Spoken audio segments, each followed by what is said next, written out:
खुला खा पी ते मौज कर, पर एक बार डॉक्टर बन के विखा दे, मेरा नाम रोशन कर दे पुत्र। तेरे लिए एक सुपना हमेशा मेरी अखां च रहा है कि मेरा पुत डॉक्टर बने। पुत, शायद तेन पता नहीं, तेरा दादा दादी गंभीर बीमारी नाल मरे सी। पिंड च कोई डॉक्टर नहीं सी।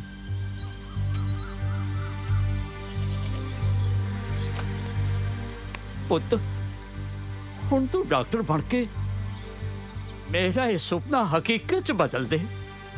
मैं अपनी जिंदगी दे गोल्डन ईयर एक्टिंग ते थिएटर विच गुजारे, पर जद भी कोई चंगा मौका होना, उन्होंने रिश्तेदारां नूं ते सिफारिश वालियां नूं पहल देनी। उन्होंने पैसे दे जोर दे नाल डफर एक्टरां ने मौका ले लेना। गलती गलती टप्पर दा नाम लिया, पापा दी आवाज आ गई। चंगा ताया जी, मैं चलदा। ओ गलती हो गई। चंगा ताया जी।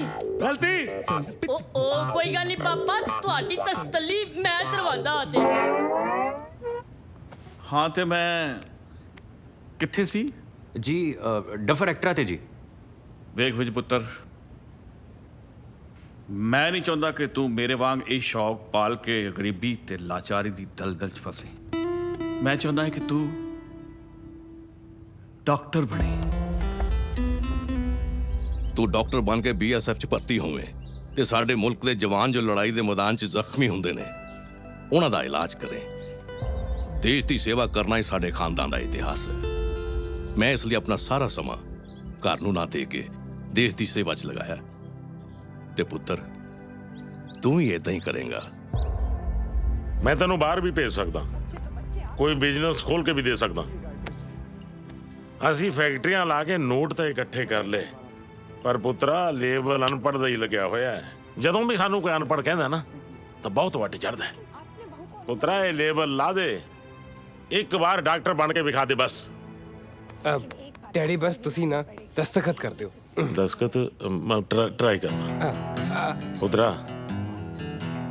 अज भी मेरे हाथ काम दे ने दस्तखत कर दे, एक भी अखर सीधा नहीं लिखा जाता। मैं करदा। एक मिनट एक मिनट।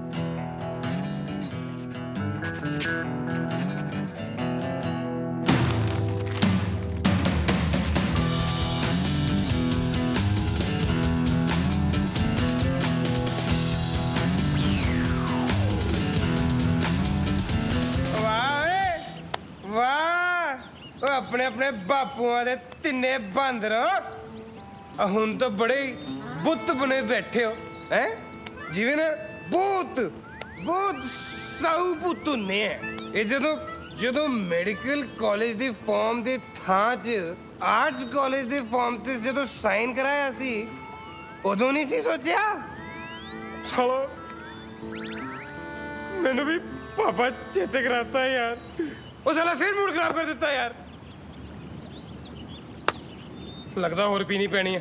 चल चल चल। ओ भरावा रहन दे तेरे लेक्चर, परसों अजे कॉलेज विच जाना ते उत्थे पता नहीं किहो जी लेक्चर सुनने मिलने आ। Welcome to arts college. मैं सत्यवादी, प्रिंसिपल सत्यवादी, तुहाडी जिंदगी दा हरेक सुपना पूरा करन च तुहाडी मदद करांगा। पर इहदे नाल नाल मैं तुहानू दस देना चाहना कि पढ़ाउणा मेरा पेशा है, पर जसूसी मेरा शौक है। हरेक विद्यार्थी चो भैड़ियां आदतां ते झूठ